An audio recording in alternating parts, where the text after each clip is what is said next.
we've covered the first half of step 1. And we've covered from the title page up to the doctor's opinion.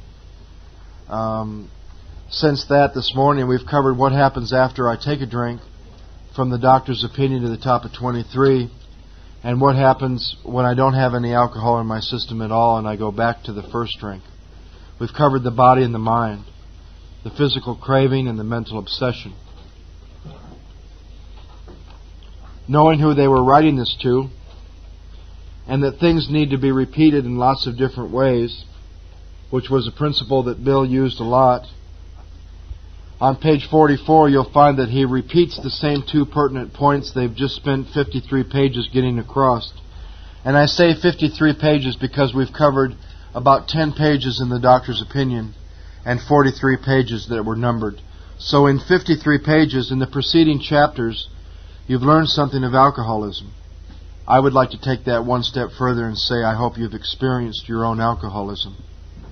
They hope they've made clear the distinction between you and the non-alcoholic. And here's the 2 important points they've covered in 53 pages. When you honestly want to, you find you cannot quit entirely, which means stay stopped, which is about the mind. Or if when drinking you have little control over the amount you take, which is about the craving, you're probably alcoholic. Let's stop there for a second. I'm going to present you with a consideration. The people that wrote this book that we've had contact with, Mark and I, that were around back then, say that they put in several places what are called drunk traps. Knowing who they were writing this to, it's written by drunks, to drunks, for drunks.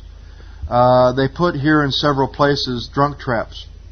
Probably, maybe, rarely. Different places where if you're looking for a way... So what do we mean by a drunk trap? Different places where if you're looking for a way out, they'll give it to you. Or if you're not sure and you have some doubt, they'll give you a place where you can explore that. So I'd like to read the text, and I'd like to ask you, what word do you think somebody you might be working with would go to who wasn't clear on either the craving or the obsession? One of the 2 they're not clear on. If when you honestly want to, you find you cannot quit entirely, or if when drinking you have little control over the amount you take, what would be the word somebody would go to and say, see, you don't have to have the craving and the obsession, you just have to have one or the other. What's the word they would focus on? Or. Well, that's not true. That's a drunk trap. Because here's the problem. Let's say you get the obsession, but you don't get the craving. Well, next time you get the obsession, just drink the way you want. Or, let's say you get the craving, but you don't get the obsession. Well, then make up your mind never to drink again, and that craving will never happen. See, it ain't or. To be powerless over alcohol, you got to have both. I also need to say this. I've never seen an alcoholic, and I've worked with hundreds, I've never seen an alcoholic that has one and not the other. But it's a great place if you're not clear. This statement, I believe, will show you what you need to go back to. If when you honestly want to, you can't quit entirely, if you're not sure about that, go back over 23 to 43. So with that statement, when you honestly want to, you can't quit entirely, mark 23 to 43. And that's where you need to go back if you're not sure about that. When drinking, you have little control over the amount. That's the doctor's opinion to 23. If you're not sure about that, go back to the doctor's opinion to 23. So I would say no one should go past this page unless they're sure that when they honestly want to, they can't quit entirely, and when drinking, they have little control over the amount. Now we're going to throw a consideration in that some people have to spend more time on than they did the craving or the obsession. And that is, if you turn it into a question, do you believe you're suffering from an illness which only a spiritual experience will conquer? I think once you're clear on the craving and the obsession, there's more on page 44 and 45 than any 2 pages we've covered so far. Let's look at the number of considerations that are on this page. I have seen guys and women have to spend more time on this last consideration than they did the craving or the obsession. And that is, do you really believe that you have an illness that only a spiritual experience will conquer? Is there the right woman? Is there the right man? Is there the right amount of money? Is there the right job? Is there anything you can come up with other than a spiritual experience that's going to conquer your alcoholism. And you can look at where you're right at today in terms of how long you've been sober. And if you've just been going to meetings and not working these steps and seeking God, then your experience is confirming you think you're suffering from an illness, and you don't have to have a spiritual experience. Let your experience show you where you're at with that. And here's what I want you to look at. If you've been doing that, like I did my first 3 years, you know why I did that? Because I had never found out my truth in step 1. When I found out my truth in step 1, I had to consider my God. There is nothing left for me but a spiritual experience. That took away any debate I was going to have with you about God, right? See what I'm saying? So look at your experience right now today sitting in this room and ask yourself, because the program of recovery is outlined in the book, if you haven't been going through this book with someone, seeking this power through these steps, then maybe you're sitting here thinking you suffer from an illness and you don't need a spiritual experience to treat that illness. Let's talk about the mechanics of this section. We'll call this section 4, and we'll call this the second half of step 1, and we'll call this the spirit. So we've taken the first step in 3 parts. Body, that's the physical craving. Mind, that's the mental obsession.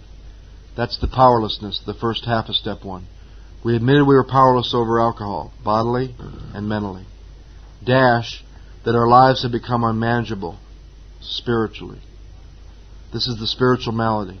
This is the second half of step 1. 2 things I'd like you to consider. This is actually a state of consciousness that takes place before you ever drank, when alcohol wasn't working, and further away from your last drink than you've ever been, sober. This is a state of consciousness that exists except when spirits poured on it work. This is the stuff you pour booze on to make it go away. So there's 3 terms I'd like you to write down, and the 3 terms are unmanageability, spiritual malady, and untreated alcoholism. And here's the question I'd like you to ask yourself. Are these 3 separate terms, or are they terms that describe the same thing? Are these terms synonymous, or are these terms separate? And here's what I'd like to present to you. I believe these 3 terms describe the same thing. I believe they're synonymous. I believe the unmanageability is the spiritual malady, and I believe the spiritual malady is untreated alcoholism, and vice versa. I'd also like you to consider another question. Is this condition internal or external? Because here's what I'd like you all to get free of. The unmanageability of your life is not outside of you, in circumstance or emotion. The unmanageability is a deeper state of consciousness that transcends circumstance or emotion. It is a malady of the human spirit, beyond body, mind, or emotion. For example, you ever had all your ducks in a row and your life on the outside was almost perfect and you were still screwed inside? There was an emptiness. Have you ever been in a large crowd and felt terribly alone? Have you ever had everything out here just the way you'd like it and had an emptiness inside? And have you ever been emotionally at peace with still an emptiness underneath it? It's my contention that this part of the first step, as we just did with the other 2 parts of the first step, this part of the first step also has nothing to do with the outside circumstance or your emotional state. I would like you to use 3 pages. All of page 44, half of page 45, up to lack of power is our dilemma, and only the middle paragraph on page 52. I would like you to continue to turn statements into questions. And when we get to page 52, the middle paragraph, we're going to begin to talk about 3 ways of looking at page 52, which describes the unmanageability, the spiritual malady, and untreated alcoholism. Let's continue. It says, to one who feels he is an atheist or an agnostic, such an experience, spiritual experience, may seem impossible. But to continue as he is will mean disaster, especially if he's an alcoholic of the hopeless variety. And the book's already discussed to us what the hopeless variety is, craving of the body, obsession of the mind. To be doomed to an alcoholic death, step one, or to live on a spiritual basis, are not always easy alternatives to face. And I talked about this yesterday. Here's why they're not easy to face. Those of us in this room are unsuccessful dying an alcoholic death. We don't even have the power to do that. And we also don't have the power to live on a spiritual basis of life, which is why they are not easy alternatives to face. But then it goes on to say, and it's not so difficult. Half our original fellowship were that type. At first, some of us tried to avoid the issue. Hoping against hope, we were not a true alcoholic. But after a while, we had to face the fact we must find a spiritual basis of life or else. Or else what? Perhaps it's going to be that way with you. Cheer up, something like half of us thought we were atheists or agnostics, but our experience shows you need not be disconcerted. Book's trying to say you can be sitting in here. It was brought up yesterday. No idea of God when I was raised. I'm struggling with God. Book says, doesn't make any difference. You can be a full-blown atheist. You can be an agnostic. Don't worry about it. Just take the action. Don't worry about it.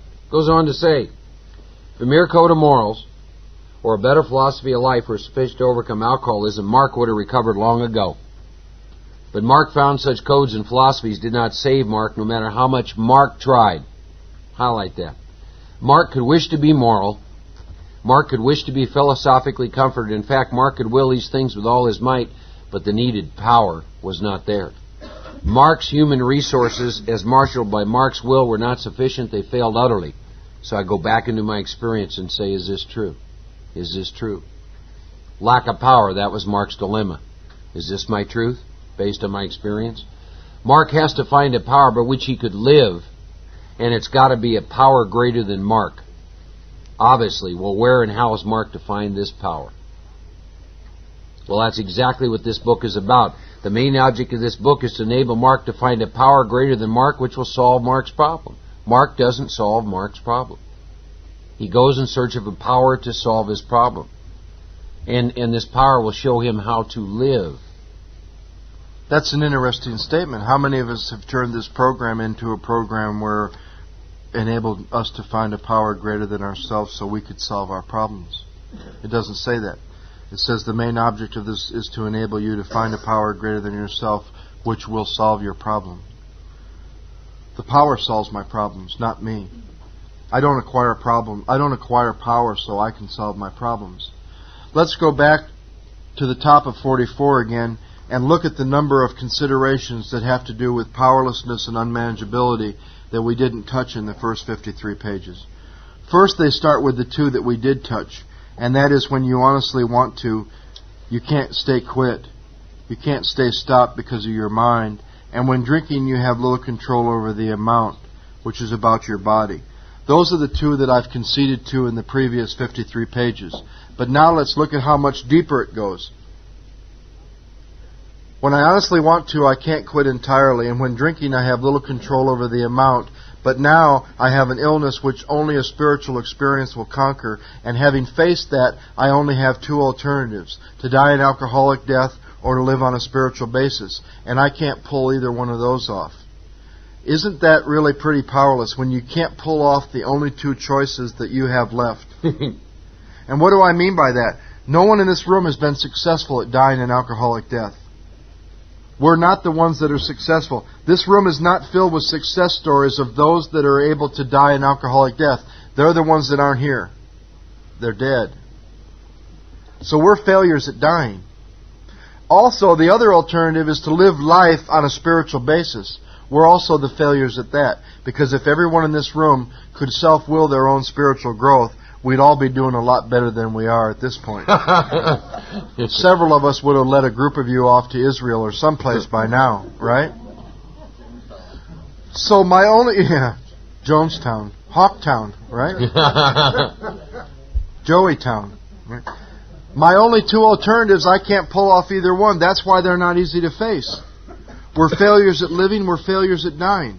Now we go to a deeper level. Having chosen to live life on a spiritual basis, they say, or else. Now, having chosen to live life on a spiritual basis, which I think everyone in this room has chosen to one degree or another, having chosen that, I can't even pull that off. Because if living life on a spiritual basis, or a better code of morals, or a better philosophy of life, or making things go the way I would like were possible, I would have recovered long ago. I can't will these things with all my might. And what you're going to notice in different meetings is that people have gotten off different floors of the first step. And I'd like to say that you go down before you go up. And there's about 5 levels to the first step going down before you're catapulted up to the second step, and that door to the second step opens up. And here's how it goes down. Some people will say, I have a physical craving for alcohol. Some people won't even acknowledge that. They'll just say, hey, I got a problem with low self-esteem. I need to keep myself sober and just not drink and work on myself. Not only are they not powerless over alcohol, but their lives are manageable. And they didn't even go down to the mezzanine. They didn't even go down to the first floor going down.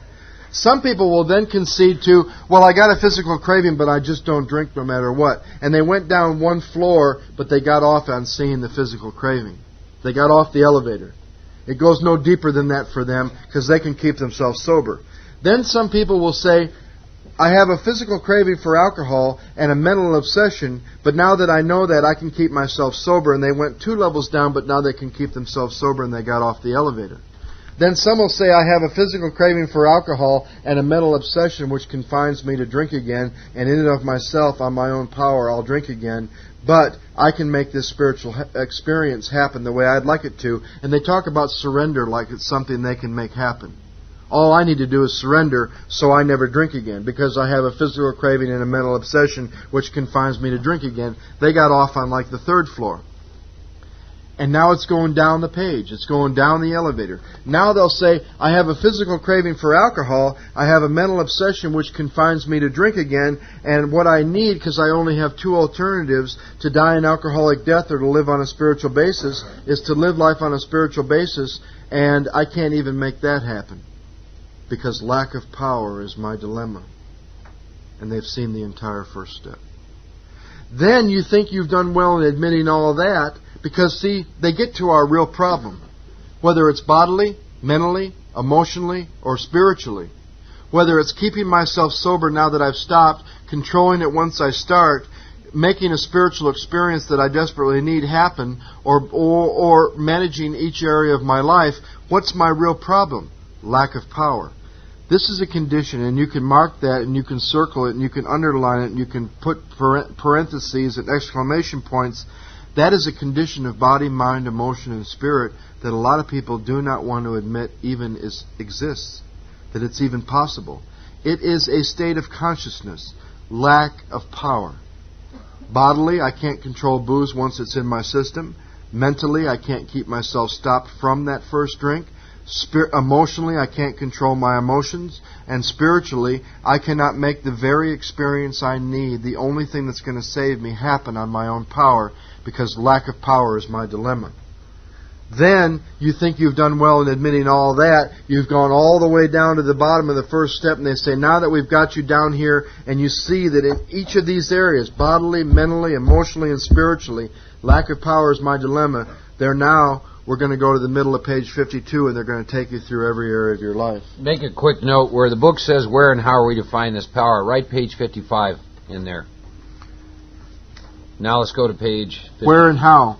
Where and how are we to find the power?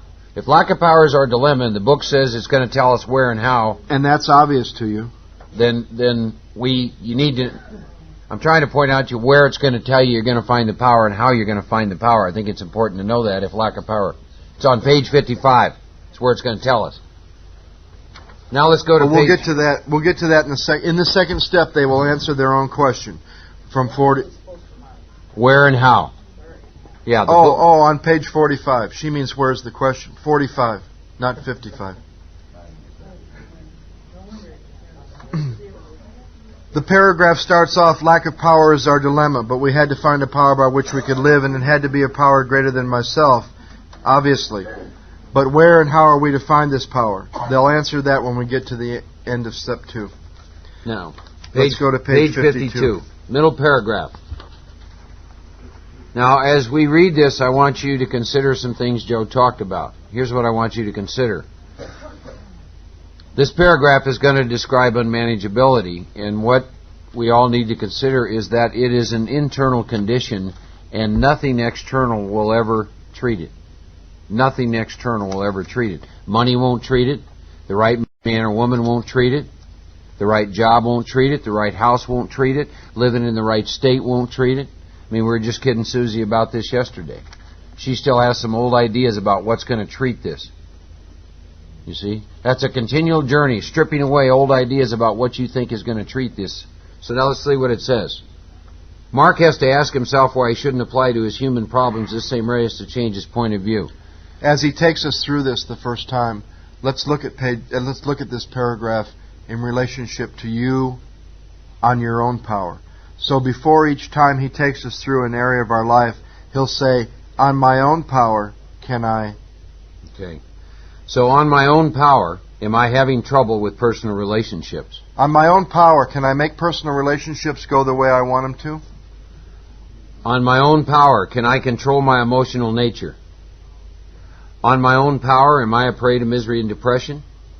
On my own power, do I have a hard time making a living? On my own power, do I have a feeling of uselessness? On my own power, am I full of fear? On my own power, am I unhappy? On my own power, can I help other people? Now, I get to face, but I don't think anybody in this room is operating on their own power anymore, or we wouldn't be here this morning. So, but before we get to that, let's bring it back to booze. And the second time through, let's look at if every area of your life was exactly the way you wanted it, would that be enough to keep you sober? So let's look at the times where you had all your ducks in a row. Relationship was going pretty good. You got some power over your emotional nature. Misery and depression aren't really that bad. You're making a living. You're being of help to other people. You're not full of fear. You're not feeling useless. So here's the question. If your life was manageable, would that be enough to keep you sober? And it'll bring you right back to booze, and you'll see even the times. I'll give you an example. When I left the Michigan State Penitentiary, I had a dream. It was a little unrealistic, but it came true. And my dream was I wanted to deal blackjack in Las Vegas, Nevada with a car, a penthouse, clothes, a woman, and jewelry. And a year and a half after I got out of the penitentiary, through some circumstances and where I was taken, I was dealing blackjack at the Dunes Hotel in Las Vegas, Nevada with a penthouse, car, clothes, and a woman, and some jewelry. And I couldn't keep myself sober. So with a manageable life, could I keep myself sober? Now, the third way. He'll take us through one more time, and let's approach it from this angle. This is where we all are now today.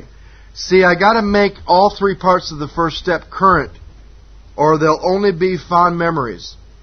Here's what I mean. If looking at the craving is only in the past during those 10 or 15 or 20 years that you drank, then all you've done is see the craving in the past.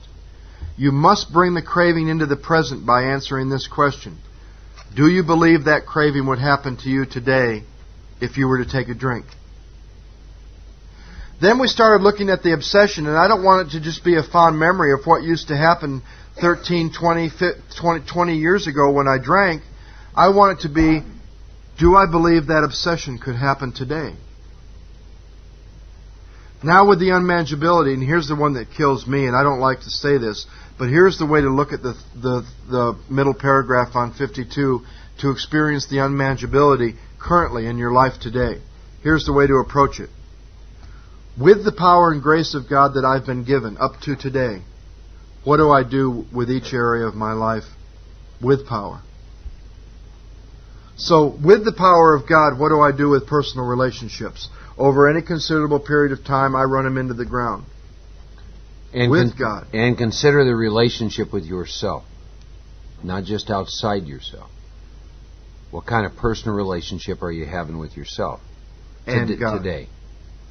It's better, but herein lies one of my main reasons for doing the work on a regular basis. My ego, and if you want to read the doctor, because there's always a doctor involved in this first step stuff and why do the work again. Silkworth gave us the craving. Carl Jung gave us the obsession. And if you want to read the doctor that knew more about why you need to do this work on a regular basis, is Dr. Harry Tiebout, who wrote a lot of stuff in our history books other than in this book. And also, if you have a way to order Hazelton material, which I'm sure Glenn knows about. Just kidding. Hazelton puts out a great 4 pamphlets, or I think 4 or 5 pamphlets a Harry Tiebolt packet. One of the best ones is Ego Reduction and Surrender, or something like that. And he talks about why you and I need to do this work on a regular. I'm talking 1 through 9, because as you can tell already, one of the big myths in Alcoholics Anonymous around this country is you work the first 9 steps once and you practice 10 and 11 and 12 for the rest of your life. And I'd like to ask those people that believe that, number one, I'm beginning to wonder if they've ever done 1 through 9. Because anybody I've ever met that's done 1 through 9 and had that dramatic change in their life, internally and externally, why wouldn't you want to do it again when your life gets a little flat? So I'm beginning to wonder, kind of like I'd like to meet the guy that first said, and I'd like to take him and I'd like to strangle him really slow, the guy that first said, we just don't drink no matter what. Because where I live, they alienate alcoholics like me when they say, we just don't drink no matter what. I'd also like to meet the guy who started, work the first 9 steps once and live your life in 10, 11, and 12. Because you know what they're saying? Practice these principles. They're saying the 12 steps says we practiced the first 9 principles once and lived in the last 3 for the rest of our life. And I'd also like to ask the people that believe that, where in any of the AA literature that they've ever read did any of our founders ever write, you practice the first 9 steps once? I think it's also the main difference between Bill and Bob's experience. As effective as Bill Wilson was, and we all know he was very effective with alcoholics, running that office. I mean, he's one of the founders of AA. The man had 16 years of major depression and did some stuff you don't even want to tell new people about. You're sorry that it's even in Pass It On. I mean, the guy did LSD for 3 years with Father Ed Dowling before it was classified to enhance a spiritual experience. Niacin, Ouija boards, weird stuff, dying of untreated alcoholism because he would not submit himself to what saved his life the first time he went through it.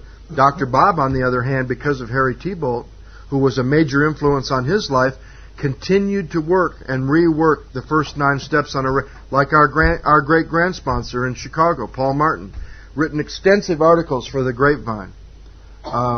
Mark, anybody that's interested in those, Mark can help you get some, and Rick from Chicago could probably get you in touch with Paul if you want some of the articles he's written for the Grapevine over the years on why you continue to practice these principles. But herein lies one of my reasons. Not only because I'm still powerless over alcohol and I need this power to stay sober, but because of what my ego does with power over any considerable period of time. Now, personal relationships are better in my life today than they ever have been, and they always are each time I go through the work. But after about a year, I start to experience this tension, and this relationship really isn't going the way that I want it to. The intent that I had in my heart and my emotional nature, I start to get a little edge, and misery and depression start to creep in, and I start to get this little tension with some of my friends going on where I live, and I get a little fear going on, and I can't seem to be as effective as I was 6 months ago when I just blasted through the first 9 steps again and was in 10, 11, and 12. And I'm starting to experience some fear, and my happiness starts to change. And intuitively, I know it's time for me to start the work again. And I get to face what I do with power in relationship to page 52. So you take yourself today, bring this current. Remember we talked about the trap of when I came in and when I came in and when I came in. It's like our bodies are not living off the food we ate last week. So as I read it this time, look at your life. Bring yourself current right now today, regardless of how long you've been sober, and ask yourself this question. With the power and grace that God has given me up to this point in time, how am I having trouble in personal relationships? You want to have a fun exercise, you take a piece of paper and you take each one of these areas and ask God to show you, and you start with yourself. And then you go all around you and take a look. How am I doing in personal relationships today with everybody in my life? Where am I at with controlling my emotional nature today? How many of us in this room have had this said to us? You get angry over such a little thing. How am I doing today with misery and depression? How am I doing today with making a living? Now, making a living is not just money. Am I a good steward? Making a living, making a life. Can I enjoy the day? I'm always amazed about people's lives who are totally dictated by the weather. How are you doing today? Well, it's raining. It's hot. It's cold. I hear. I don't even ask people that anymore. I mean, I wake up, my breath is coming in. wow, what a great day. You think I care what the weather is? I mean, God handles that part. I'm so grateful for anything. But you see what I'm saying? So again, how am I doing today about a feeling of uselessness? Feeling of uselessness. How am I doing right now today without being full of fear? Just go back in the last week. How many times were you in situations and experienced a bunch of fear? How am I doing today with helping others? How am I doing today with being happy or unhappy? To get current with what have I done? That part of me. The book says that we're self-will run riot, though we don't think so. What has my ego done with the power and grace that God has given me up to right now this morning at 11:34, sitting here in Battle Creek, Michigan? Do I think that maybe if I'm willing to submit to this work again, that God can take me into dimensions that I've never experienced before? Do I think that that is possible? But I wouldn't make that decision to do that unless I get current and honest with myself about how am I doing today. I mean, for every person in here in your personal relationships, if you think this is the best that they're going to be, then God is not everything. He's finite and He's limited. My experience is much different than that. My experience is, my relationships today as a result of going through the steps this year are at a level with men and women that I couldn't even have dreamed of a year ago. You see what I'm saying? You're also going to find that the important stuff you need to admit in step 2 comes from your honest admission about each area of your life when you look at the unmanageability. Let's take a moment and do a little guided meditation and wrap up the first step, and then we're going to stop for a minute, and let's just try and be silent for a moment.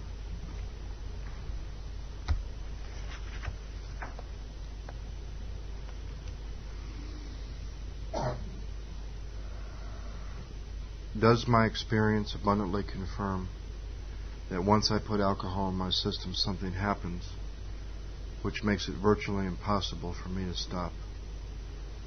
Do I lose control over the amount once I start to drink?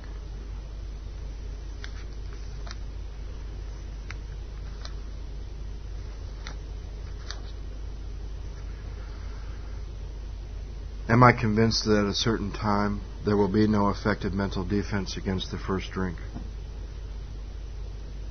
and that neither me nor any other human being will be able to provide that defense? Must my defense come from a higher power? Can I keep myself stopped now that I've stopped? So am I convinced that when I honestly want to, I can't stay stopped, and when drinking I have little control over the amount? And am I also convinced that I have an illness which only a spiritual experience will conquer?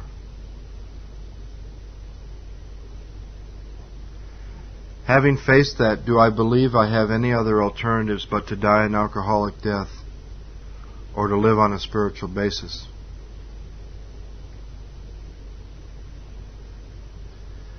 And having chosen to live life on a spiritual basis, can I make that happen on my own power? Can I will that with all my might? Or is the needed power not there? So bodily, whether we're talking about the craving, or mentally, whether we're talking about the obsession, or spiritually, whether we're talking about me staying sober and living life on a spiritual basis, or emotionally, when we're talking about being able to control my emotional nature, is lack of power my dilemma?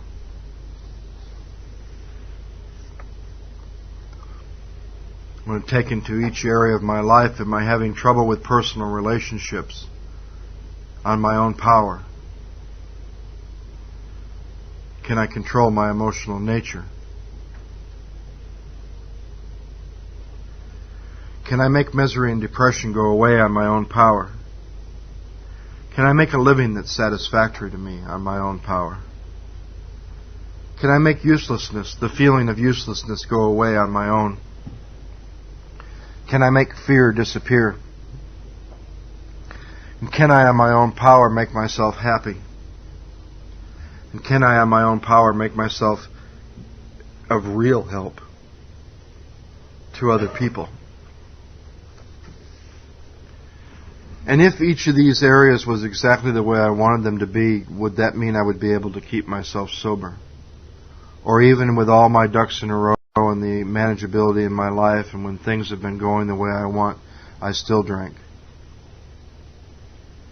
And now I must face with whatever period of sobriety I currently have, with the power and grace that I've been given up to this day, what I do with power over any considerable period of time with each of these areas of my life.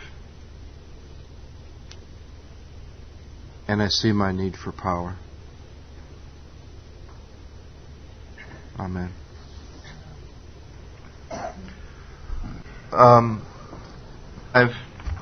Which is step 2. And I believe this is about you and your need for power based on your first step. We're going to use the whole chapter, We Agnostic, from 44 to 57. And I'd like you to continue to turn statements into questions. Mark them in your book and then move through them in prayer and consider them. With each of these chapters that we've covered, when you mark statements that can be turned into questions, once you've marked them, you've only done the mechanics, then go back through them and consider those questions slowly until they're answered by considering both sides of each question. Is it true? Maybe it's not. Focus on maybe it's not. I get a lot more benefit nowadays when I approach these questions. A friend of mine said to me one time, consider a question like a coin. There's two sides to every coin. There's two sides to every question. And I get a lot more benefit nowadays when I look at these questions from their other side. Let's take a question, for example. Does my experience abundantly confirm that when I put alcohol in my system, something happens which makes it virtually impossible for me to stop? I get a lot more benefit when I look at maybe my experience doesn't confirm that. So there's the first step paradox. By looking at maybe I'm not, I find out I really am. I'd like to now share with you the second step consideration paradox. The second step paradox is if you look at where you don't believe, you can come to believe from a new place. Because my mind says to come to believe that a power greater than myself can restore me to sanity. And keep in mind, the short form of the step doesn't say we're coming to believe in anything. It's a big leap from coming to believe that a power greater than yourself can restore you to sanity and coming to believe in that power which takes place later on. I just need to come to believe that. Let me make sure that I'm reading that correctly in the short form. Came to believe that a power greater than myself can restore me to sanity is a lot different than coming to believe in God. Coming to believe, and I'm going to talk about this in a little bit, you're going to be able to come to believe in God the same way you came to believe in booze. And that's a great thing for guys like us. So with the chapter, continue to turn statements into questions. I'd like to talk about 3 different exercises. One is to become familiar with the chapter. Read it. And I would say this with all the chapters we've covered so far. Read the chapter cold and just become familiar with the flow of it. Now, we're going to break the second step into 2 halves. Half number 1 is on page 47. Do you now believe, middle of the page, do you now believe or are you even willing to believe that there is a power greater than yourself? That's the first half of step 2.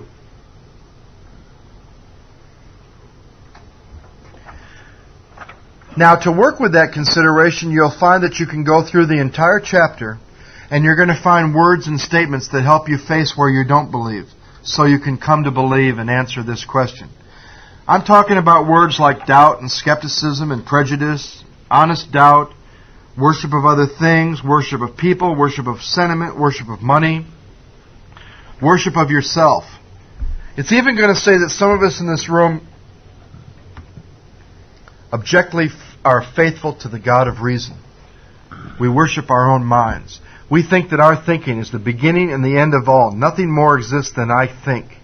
It's the Alpha and the Omega. It's going to say, there's going to be through this entire chapter, and I hate to use the word negative, but they sound like negative statements that help you face where you don't believe. Mark them all and consider them to work with this first half of step 2.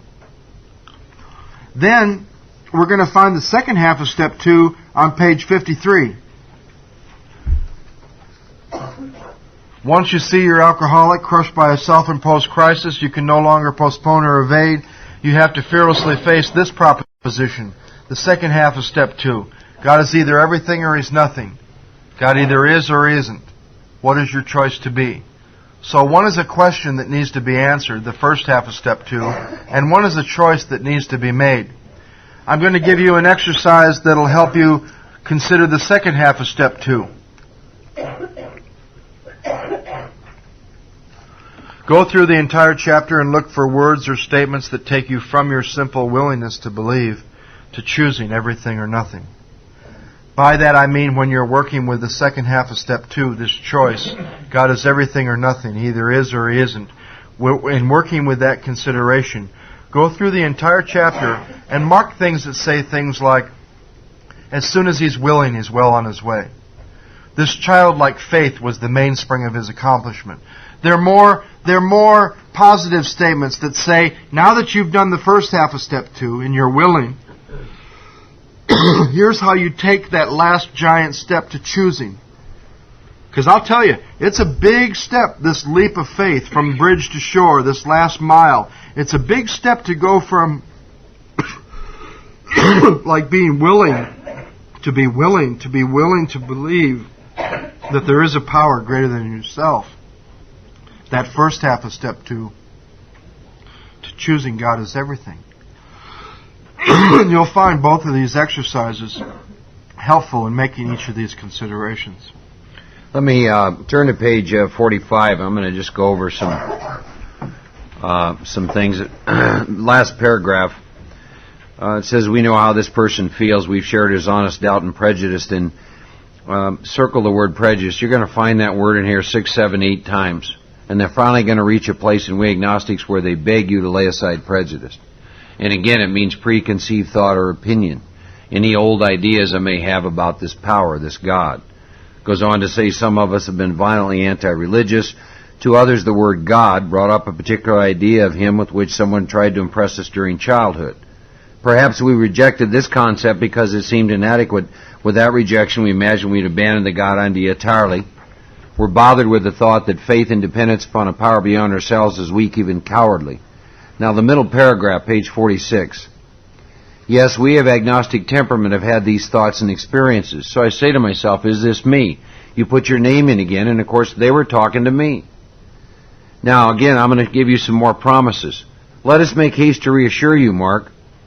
We found, Mark, that as soon as you're able to lay aside prejudice and express even a willingness to believe in a power greater than Mark, you will commence to get results. That's a promise. And then it goes on to say something I think is important.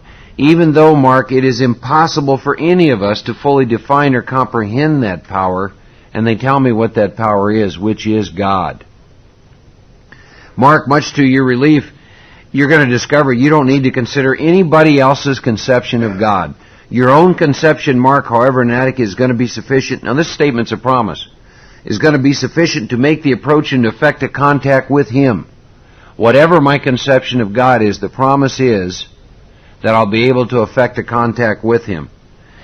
As soon as Mark admits the possible existence of a creative intelligence, a spirit of the universe underlying totality of things, now look at these promises. Mark begins to be possessed of a new sense of power and direction. Now a warning. Provided Mark took other simple steps. Mark found God will not make too hard terms with those who seek Him. Highlight seek Him. My responsibility is to seek Him. That's it. What's wonderful about the steps, they give me the course of action to seek Him because I don't know anything about seeking Him. I sought Him in booze. I sought Him in dope. I sought Him in women. I sought Him in money. They're going to give me a clear course of action to seek this power.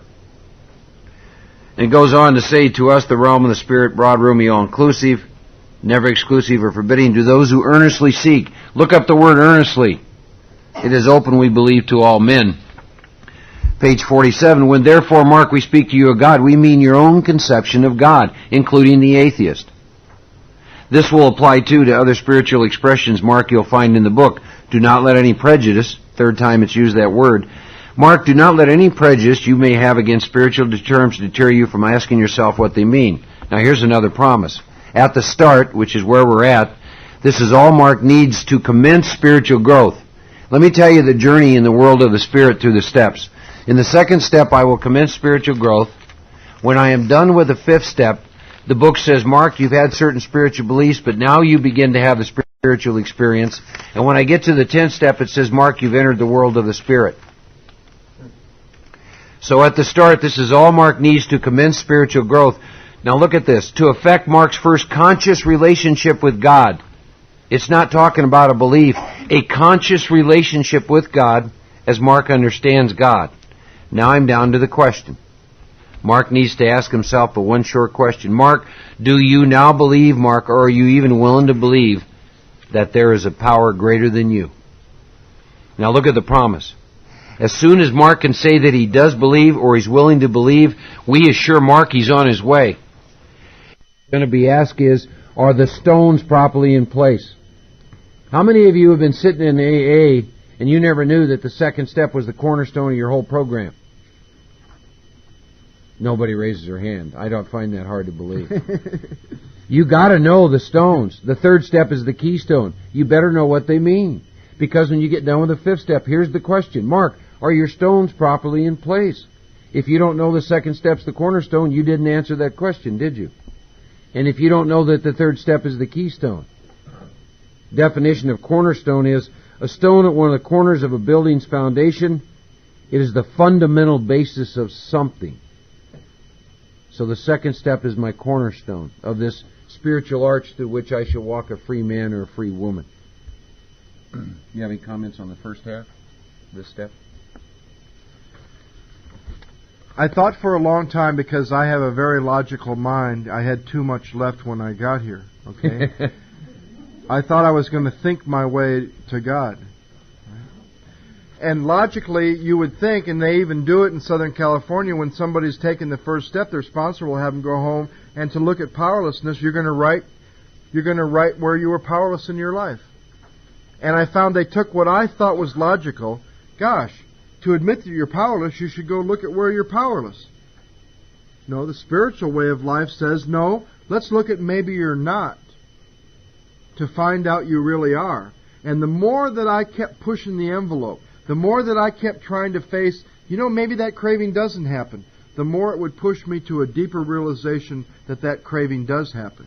So that with step one, the more I looked at where I might not be powerless, the more I found out where I was powerless. With step two, you would think that to come to believe that a power greater than yourself can restore you to sanity, you should go home and look at how much you believe. Especially after being around for a while. My God, if you've been through the work 4 or 5 times, or 10 times, or 12 times, or 20 times, or however many times you've been through the steps, you would think if it was measurable, and somebody said, how much do you believe? After 13 years, you'd say, and if it was measurable, you'd say, I believe this much. My mind says that to have a new experience with step two, if I now believe this much, if I'm going to have a new experience with step two, it should then be that much. That it's always better. More is better, right? And I should go home to face step two and look at how much I believe. And I find the chapter doesn't say, with the first half of step two, that we should look at how much we believe. I think the chapter says I should face and honestly admit to myself where I currently don't believe. There's a word we use in our group, and it's called current agnosticism. And we've had several people at our group come and speak that have done this work before from other cities. And we've asked some of those people, last time through the work, what was some of your current agnosticism? They were like, what? Current agnosticism? What does that mean? I mean, how is it possible somebody with 15, 20 years could have current agnosticism? Because, see, I'm going to say to you that the first half of step two, do you now believe? Or are you even willing to believe that there is a power greater than yourself? That question does nothing for somebody that's been around. You're not given the right question. For somebody that's new, it's a big step forward to just say, I am now willing to believe that there is a power greater than myself. Or if you're a little further along, to say, I now believe there is a power greater than myself. But once you get to that, 5, 10, 15, 20 years, What's it going to do in the first half of step 2 if you ask me, Joe, do you now believe that there is a power greater than yourself? I'm going to say, sure. I got 13 years experience. Even at the height of my ego, I can't take the credit for some of the stuff that's happened in my sobriety. But if you add one little thing to this first half of step 2, it'll make it as current and as challenging and as productive the 20th time as it was the first time. And here's how I now approach this question nowadays. Do I now believe, or am I even willing to believe, that there is a power greater than myself that can take me past where I currently am in each area of my life? And then all of a sudden I'm asked the right question and I go, gosh, what I thought I was just sure about, given the wrong question. Sure, I believe there's a power greater than myself. You've been around for a while. You now know what to ask me. You now ask me the right question. Yeah, okay, put your money where your mouth is. Do you now believe this power can move you past where you are to dimensions of peace and freedom and existence in every area, using page 52 as a guide? Past here, there's more. Because see, if anyone in this room can pick any area of their life, and this is it, this is as far as God is going to be able to bring you, then God isn't everything. He's finite. He's measurable. This is it. I'm talking with freedom from alcohol, any relationship with you're in, your emotional state. I'm talking any area of your life. If this is it, if there is no more past here, God isn't everything. So I'm going to consider with this first half of step 2, last time through the work, the consideration was, could He take me to a relationship where I could spend the rest of my life with somebody? And I found that. I found somebody I want to spend the rest of my life with. Then it was about, could He take the obsession to smoke cigarettes and my fear of the physical withdrawal? Because I thought God was going to punish me and make me go through withdrawal to get off 30 years of Marlboros. And I had to say, gosh, now that you've asked me it's always in the right question. It's never in the answer. You're always going to meet me with the right question, not just continuing to give me answers. When asked the right question, I faced the current agnosticism that I had in my life that time through the work. This time it's about weight and health and being moved past where I am with this relationship. Because I'm currently in a place with this relationship where I'm stuck against every area that I can't go any further in. I'm up against as far as I can take it with the power I've currently been given in several areas of my life. And I'm now going to be asked to face my current agnosticism and admit where I don't believe so I can come to believe from a new place. And I found out with the second step, more isn't always better. And what you think right now, if you were asked how much do you believe, if it was measurable, what the chapter does if approached the right way is say, well, isn't about this much of it really about faith in yourself and your ability to think? And isn't about this much of it about money, people, things, and sentiment?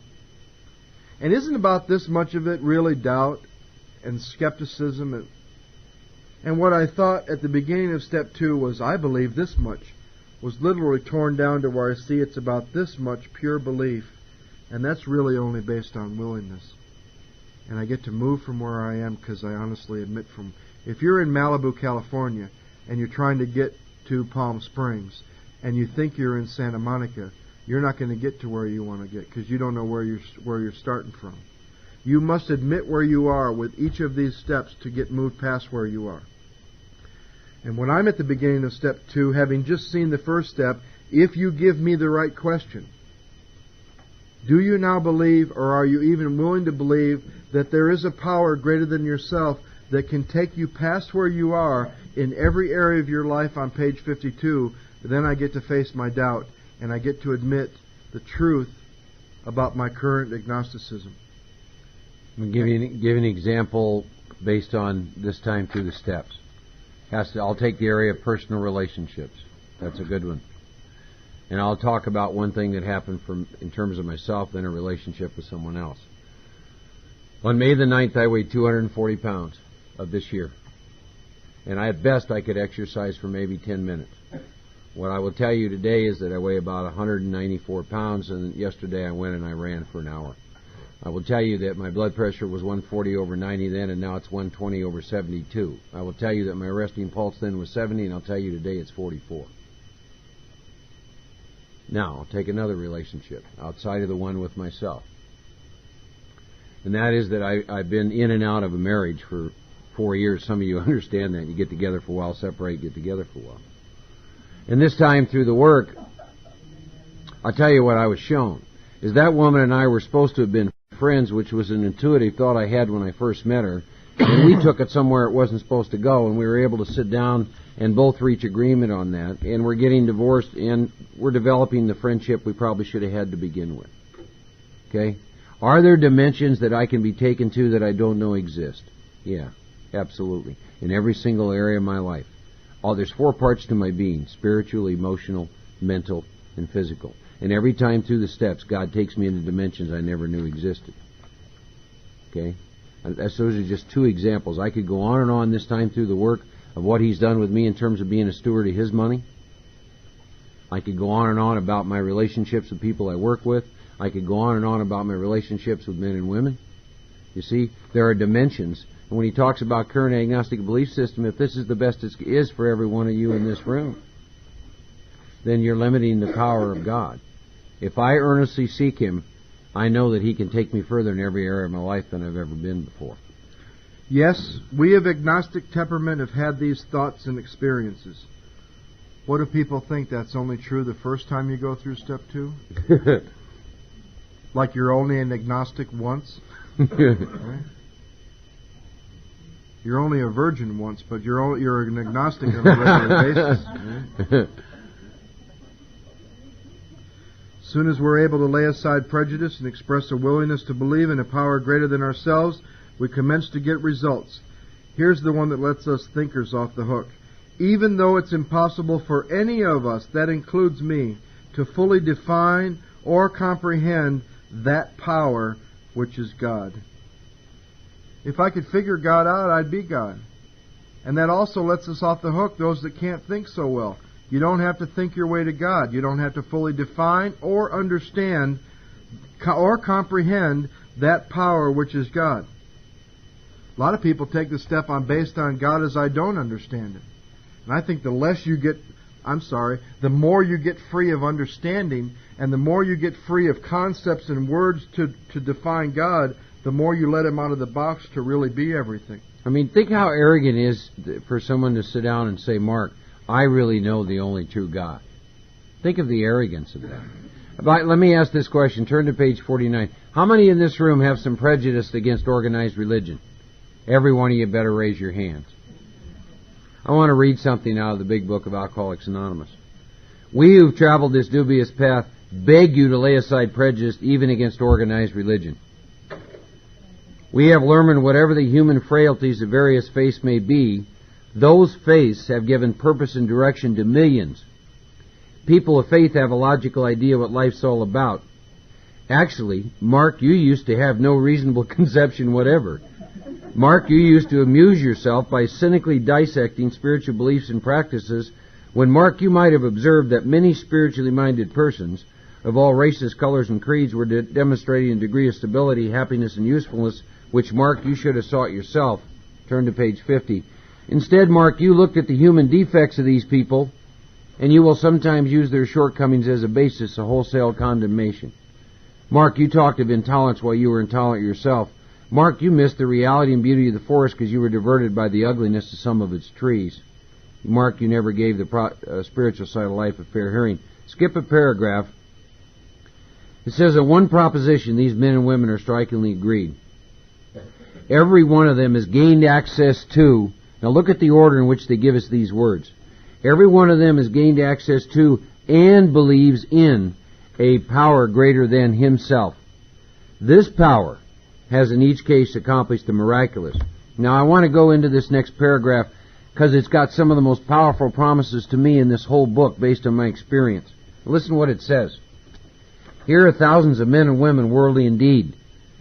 These men and women declare, since they come to believe in a power greater than themselves, to take a certain attitude toward that power, and to do certain simple things. Now look at this promise. There's been a revolutionary change in their way of living and thinking. In the face of collapse and despair, in the face of the total failure of their human resources, they found a new power, peace, happiness, sense of direction flowed into them. Now, a warning. This happened soon after they wholeheartedly met a few simple requirements. There's only one requirement to be a member of Alcoholics Anonymous.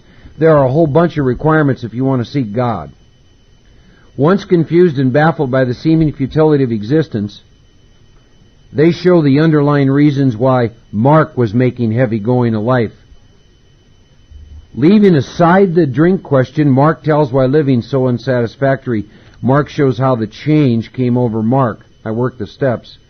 And when many hundreds of people are able to say, the consciousness of the presence of God is today the most important fact of their lives, they present a powerful reason why Mark should have faith. Two other ideas that have been helpful. Some people, when they're new, and I certainly did, and this chapter was extremely helpful, you need some words to put on this power that you'd like that would be comfortable for you. God brings up other ideas that were impressed on us during our childhood, and sometimes you need words. Go through, if you're looking for some words to help you with your conception. I'm currently trying to get free of any words to define my conception, because my conception is wordless. And but I needed some to get to this place. And I was told by an old boy in Texas one time with about 40 years of sobriety that if you go through the entire chapter and mark every word that's in capital letters that shouldn't be, you'll find they describe words that one might use for their conception. Supreme Being, the word power, Spirit of the universe, all kinds of words through the chapter that might help you with your conception. I'd also like to describe an experience I had where a man said to me, I could come to believe in God the same way I came to believe in booze. He said, now how did you come to believe in booze? He said, imagine this. Imagine a guy comes to you the day before your first drink. So go back to in your mind, go back to the day before your first drink. And imagine this guy comes to you and he says, son, let me tell you about what this stuff's going to do for you. It's going to make you feel like a man and take you across that gym and ask that little girl to dance you couldn't ask last week to dance. It's going to make you feel like Don Juan. It's going to take your fear away. It's going to make you feel a part of the family you've never felt a part of. It's going to make you feel connected to the world and its people. I would have said to that guy, man, I have no faith in what you're saying. Alcohol is going to do that for me? You're crazy. He says, now let me tell you what alcohol is going to do to you. It's going to destroy you and your family and everyone around you. It's going to separate you from everyone on this planet till there's no one left. It's going to put you in the Michigan State Penitentiary for a couple years. I would have said, man, I have absolutely no faith. So how did I come to believe in booze? I saw that it worked in others. I thought it might make me feel good. You said it worked in you. It might work in me. I made a decision. That by itself was nothing. I then had to take some action. I got some results that I could see, feel, use, and direct in my life. And I came to believe in booze, forsaking no one. More important than anyone in my life. Right? I put it before everything and everybody. And it did all those things and more for me, and it did all those things and more to me. I came to believe in booze. You think you're having trouble coming to believe in God? Look at some of the strange higher powers you've already believed in and ask yourself, do you really have a problem with faith? Because I have believed in booze. Matter of fact, they're the only two powers in my life, and I'm either headed toward one or the other at any given moment. I just don't. I think there's some middle place. You're either headed toward the power of booze or the power of God at every moment. Like I said last night, you're either going to be headed toward spirits or spirit. So how do you come to believe in God? Man said to me, I would see that it worked in others.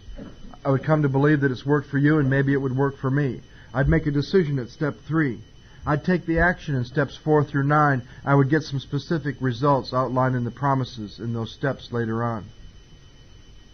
Then I would come to believe and I would have faith. I've come to believe in God the same way I came to believe in booze. Decision, action, result, faith. We're going to do the same thing with the steps. Page 52, I wanted to just read the paragraph under the unmanageability. When Mark saw others solve their problems, that's plural, by simple reliance upon the Spirit of the universe, Mark had to stop doubting the power of God Mark's ideas didn't work, but the God idea did. So page 53. When Mark became an alcoholic, crushed by a self-imposed crisis Mark could not postpone or evade, Mark had to fearlessly face the proposition that either God is everything or else God is nothing. God either is or He isn't. What was Mark's choice to be? Now, the self-imposed crisis, the book's told us, is called lack of power. And I believe you'll get more benefit with this proposition by looking at, now that I've seen step 1 and a little bit of step 2, and I've got this willingness to believe that God can and will if I seek Him. I believe it's more beneficial to look at, what if God is nothing? What if there is no God for me? What if there is no power for me now that I've seen step 1? And I believe that'll squeeze all the virtue out of making this choice. Turn over to page 55. I want to read 3 paragraphs starting with, says, actually, Mark's fooling himself. It's another nice word. It reminds me of spiritual ignorance. For deep down inside every man, woman, and child, in every man, woman, and child, is the fundamental idea of God. The fundamental idea of God, may be obscured by calamity, right? External problems we bring to meetings. By pomp, I'm God. By worship of other things, money, women, career. But in some form or other, this fundamental idea of God, is there. For faith in a power greater than Mark, and miraculous demonstrations of that power in human lives, are facts as old as man himself. Mark finally saw faith in some kind of God was a part of Mark's makeup just as much as the feeling we have for a friend. See, here's what I know today. There isn't anybody in this room, including me, who's any closer to God today than the day they came into Alcoholics Anonymous. The only thing that happened is as a result of some work, and the hopelessness of step 1 is there's been a shift in your perception of something that's already been there all the time. Now, it goes on. You stole that from me. It goes on to say, I give him credit 3 times and then it's mine. So I gave him credit 3 times, it's mine now. It says, Mark finally saw that faith in some kind of God was part of his makeup as much as the feeling he had for a friend. Now here's the sentence that tells me how I'm going to find the power. Sometimes Mark had to search fearlessly, but God, was there. That's how I'm going to find the power. Remember the book said where and how? This is how. I got to be willing to search fearlessly. Got to seek Him. Isn't that interesting? They use the same words as in the 4th step. Yeah. As to how. Now they're going to tell you where. God, was as much a fact as Mark was. Now the next sentence tells me where I'm going to find this power. Mark found the great reality deep down within Mark. In the last analysis, the great reality, God, is only there. It is only there that He may be found. It is so with us. Finding God, deep down within Mark. See, that was wonderful news to me. I don't know about the rest of you, but when I look back at my experience, it's unbelievable the places I looked for God. The last place I expect to look for Him was deep down within myself. The book said, Mark, in the last analysis, it's only there you're going to find God. I've worshipped everything in everything on the planet, I think, with the exception of God, including the fingers of AA. The book, meetings, sponsor, da-da-da-da-da-da-da-da. This is about worshiping the power, worshiping God. You come to the program and you're new, and I hear people say, read the book, get a sponsor, work the steps, and go to meetings. And my mind says, get a sponsor, read the book, work the steps, and go to meetings. Those are the things which will keep me sober. But you all never said that. Well, some of you said that, but not the people I knew. They didn't say that. They just said, read the book, get a sponsor, go to meetings, and work the steps. So I go to 90 meetings in 90 days. That was the big thing in Denver. Go to 90 meetings in 90 days. And then I reached this place at 5.5 months where I'm dying of untreated alcoholism, a part of the disease I didn't even know I had. And I asked Don to be my sponsor. And I said, Don, you said get a sponsor, read the book, work the steps, and go to meetings. And I've seen people drink doing all those things. People that went to more meetings than me, drink. People that knew the book inside and out, drink. People that spent more time with their sponsor, drink. People that work the steps and forget a few simple things, like they're not the ones doing it. Drink. He said, dummy, we didn't say all those things would keep you sober. We hoped all those things would get you in touch with that which would keep you sober. Why don't you quit worshiping the fingers and look to what they point to? Now let's read this paragraph again and see if we've stripped away some spiritual ignorance. It says we can only clear the ground a bit. If our testimony helps sweep away prejudice, remember the set-aside prayer. Lay aside everything I think I know. Enables me to think honestly. I need power. My God, I've seen my truth in step 1. I need power. I need God.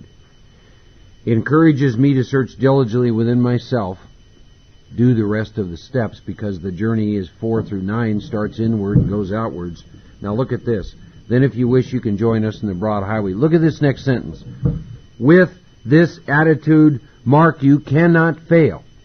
It is an absolute 100% guarantee if I have this attitude.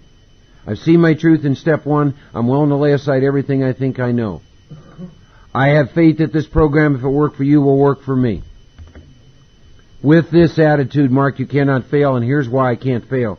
The consciousness of my belief, my relationship with God as I understand Him, will come to me. I heard this not long ago, and I really had to consider it and think about it, and I believe there's a lot of truth. We read in another book that the rain falls on the just and the unjust, falls equally, right? So there's this thing about grace. Well, God's grace falls equally on everyone in this room, so what's the difference? Maybe the difference is some of us in this room are willing to seek that grace because of our truth in step 1, and maybe some of us aren't. And maybe some of us are continually willing to keep seeking that grace because we need it so desperately. This was in conjunction with another thought I had, which I may or may not have read. I don't know. It doesn't make any difference. Here was the thought I had that came to me one day in meditation. The only thing that God doesn't have for me is the only thing He wants, and it's the only thing that I can give Him because He has everything else, and that is my love. And I give Him my love by seeking Him. I believe He gave me that in the first place to give to Him. But is it possible there's a night and day difference between receiving the grace of God and experiencing it and a conscious contact? What do you help a man who comes to you with 24 years or 30 years or 27 years? People I've worked with in this program that with long periods of sobriety who've hit the wall with the unmanageability and their life's a mess and they're ready to do this work for the first time. How do you help somebody see that they haven't experienced grace? Of course they have. No one in this room that's 2 hours from their last drink, or 2 days, or 2 months, or 2 years. No one in this room hasn't experienced the grace of God. There's a slogan in South Central Los Angeles in the AA program that says, grace is sufficient. I don't believe that. I believe everyone in this room would not be here today if they haven't reached a place where the grace of God by itself is no longer sufficient, and they want something much deeper. I don't think any of you'd be here interested in this big book, because you're all experiencing grace. 2 years, 2 months, 2 days, 2 weeks, 12 years, 15 years, 17 years. We've all experienced the grace of God. But you can't do nothing with grace but experience it. You can't transmit it. You can't give it to someone else. You can't tell anyone else how you got it. You can't control it. You can't move it around. You're just kind of moved around from place to place with this wonderment of how in the world are you sober. And the grace of God is a wonderful thing to experience. But is it enough when somebody is going for a conscious contact? And I believe this man at 24 years or 24 days or 24 hours or 30 years, they needed to experience a conscious contact, which is like night and day. A conscious contact you can see, feel, use, direct, show people how you got it, precise directions on how to get it, transmit it to others, and you can do something with it in the 10th and 11th and 12th step. You can move it around, you can use it, you can abuse it, you can misuse it, you can have fun with it, you can get serious, you can get rigid, you can do whatever you want with it. You're going to pay a price, you're going to learn some lessons. Whether it goes the way you want or it doesn't, you're going to learn, you're going to grow with it.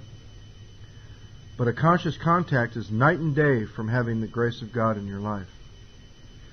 It seems like we've covered a lot. It seems like a lot of complicated stuff. I'm going to say to you, and I'm going to ask Mark to take us through, we're going to end before lunch with a guided meditation from the doctor's opinion to the end of We Agnostic, basically covering. He's going to take us through the first two steps that we've covered.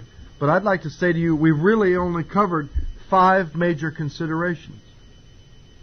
What happens to you once you start to drink? The body. What happens to you when you stop drinking? With your mind. What happens to you before and after alcohol, except when it's working? With your spirit. Are you willing to believe, and have you answered a simple question that you now believe, or you're willing to believe that there is a power greater than yourself?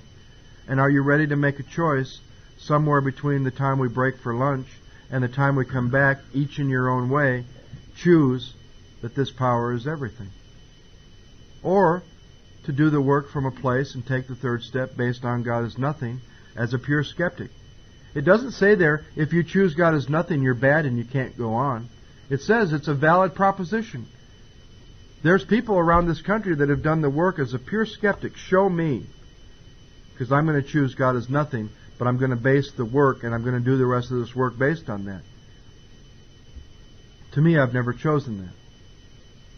The first step is always squeezed out, and I've kind of always taken the second step like this. God is either everything or I'm nothing. God either is or I'm not. We've really only looked at 5 major considerations. So, if you wanted to do a quick review in the time we're going to have for lunch, I would pause at the top of 23. I would pause at the bottom of 43. I would scan real briefly 44, up to the middle of 45, and focus on the middle of 52. Just kind of sit with your first step. This is my first step, body, mind, and spirit. Then if you feel so moved, I would pause with that first question on 47. Do you now believe, or are you even willing to believe? And then sit with that question on 53. Your choice. And make it. God is everything or is nothing. And you will be in your own consciousness up to where we are. So let's do a little meditation, and we'll go to lunch, and we'll come back at 2 o'clock. Some of the things that may help a little in the meditation, if you'll just sit with try and have your spine straight and your feet on the floor. Maybe just fold your hands in the lap. Again, keep the spine straight, maybe. This doesn't work. No. Yeah. This doesn't work, right? Yeah. Just kind of have them folded in your hands. Maybe focus, say, right between your eyes. They call it the spiritual eye. And we'll do a guided little meditation, and then we'll follow that with about a minute of silence.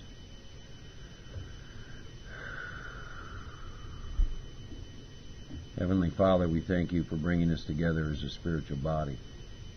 And we all came here for different reasons, but I think probably at the heart of it all is our desperate desire to seek a deeper relationship with you. So be with us, Father, and help us to look at our experience to discover our truth as we take a look at what we've covered in this material so far.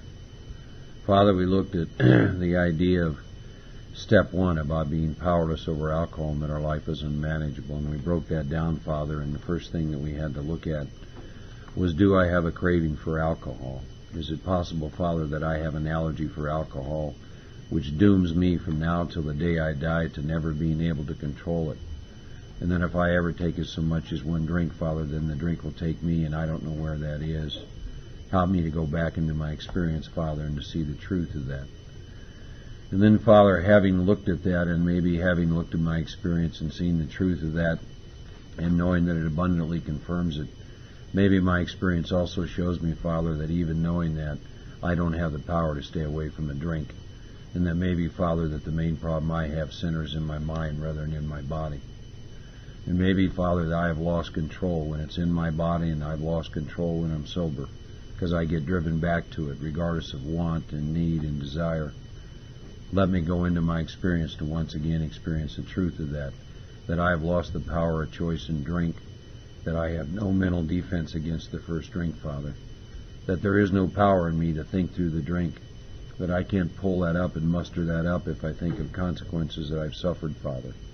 And maybe, Father, regardless of how long I've been around this program, maybe that's a state that I'm in and I need to get in touch with that again. And then, Father, we looked at several different examples of alcoholics to look at this mental obsession. Because, again, the main problem centers in the mind. My mind has to tell me something before I'll put that drink into my body and activate that allergy. And maybe, Father, knowing the inner workings of my mind will do nothing to prevent me from picking up a drink. And maybe being free from alcohol for a long period of time will do nothing from preventing me from picking up a drink. And maybe, Father, when it comes to that first drink, I suffer from the lack of proportion and ability to think straight. And length of sobriety, Father, has nothing to do with me suffering from that. And is it possible, Father, that I'll reach a place where I'll go into a strange mental blank spot, where all the self-knowledge and willpower will be totally unavailable to me? And I get to the bottom of page 43, Father, and I look at my experience to once again see my truth, that at certain times I will have no effective mental defense against the first drink, and that my defense must come from this power greater than myself. So now, Father, I'm faced with having looked at the fact that I have a physical allergy and a mental obsession of the mind, and there's no power that I can bring to bear to treat that, and that I'm suffering from an illness which only a spiritual experience will conquer. And Father, we looked at the idea of the unmanageability and a spiritual malady in untreated alcoholism as being an internal condition, Father. And that the manifestation of that is that I have trouble in personal relationships, and that I cannot control my emotional nature, and that I'm a prey to misery and depression, that I cannot make a living, that I'm full of fear, and that I feel useless, and that I'm unhappy, and that I cannot seem to be of help to others. And that is the condition, Father, that I have treated with alcohol. And I'm told in this book that when that malady is overcome, I straighten out mentally and physically. And now, Father, I've had an experience that's seen my truth in step 1, that I have an illness of body, mind, spirit. And since I know that I have a spiritual illness, Father, no human power can treat it.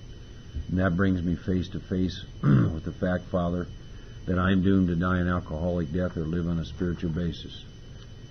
And again, Father, I understand based on my experience I have the power to do neither one of those. So I'm faced with lack of power being my dilemma. Now I have to look at the idea, Father, of where and how am I to find this power. And now I come face to face with the idea that am I willing to believe there's a power greater than myself, Father, or do I now believe? And I came to that question, Father, based on my truth in step 1. And if I've been sober for a period of time, let me add to that, who can take me past here in every area of my life, Father. And in your great love for me, you allow me to come up with my own conception of that power. I don't have to take anyone else's. You're very gentle and very loving with me in that regard. And now I come to the place, Father, of fulfilling the promise that if I'm willing to meet a few requirements and go through this process, that the way I live and think will be revolutionized, and I will be given power, peace, happiness, and a sense of direction if I have you as the central fact of my life. So now I see that I'm faced with a self-imposed crisis, Father, and that crisis is this. That lack of power is my dilemma, and I've got to choose to make you everything or make you nothing, Father. And so I sat with that decision, Father, and for me the choice is that you're going to be everything based on my truth in step 1. And then it was pointed out to me, Father, that where I'm going to find you in the final analysis, and in the only analysis, I'm going to find you deep down within me, but I have to be willing to search fearlessly. And you introduced me to an attitude, Father, that guarantees that I cannot fail. And that attitude is that I ask you to help me lay aside everything I think I know about you and myself and my disease in these meetings, for an open mind and a new experience with all these things, that you help me think honestly, Father, and help me to see the truth, for you are truth. And if I'm willing to do that, Father, that and search deeply within myself, with this attitude I cannot fail, because the consciousness of you, the awareness of you is sure to come to me, Father. And over again, Father, in this second step, we've looked at the idea that my responsibility is to seek you. And so I close this second step, Father, asking myself this question.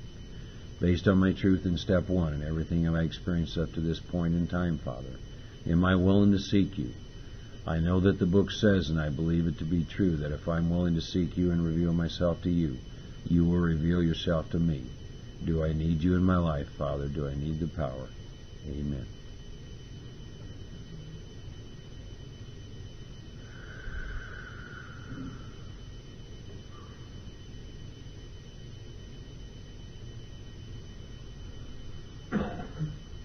Let's come back at 2 o'clock.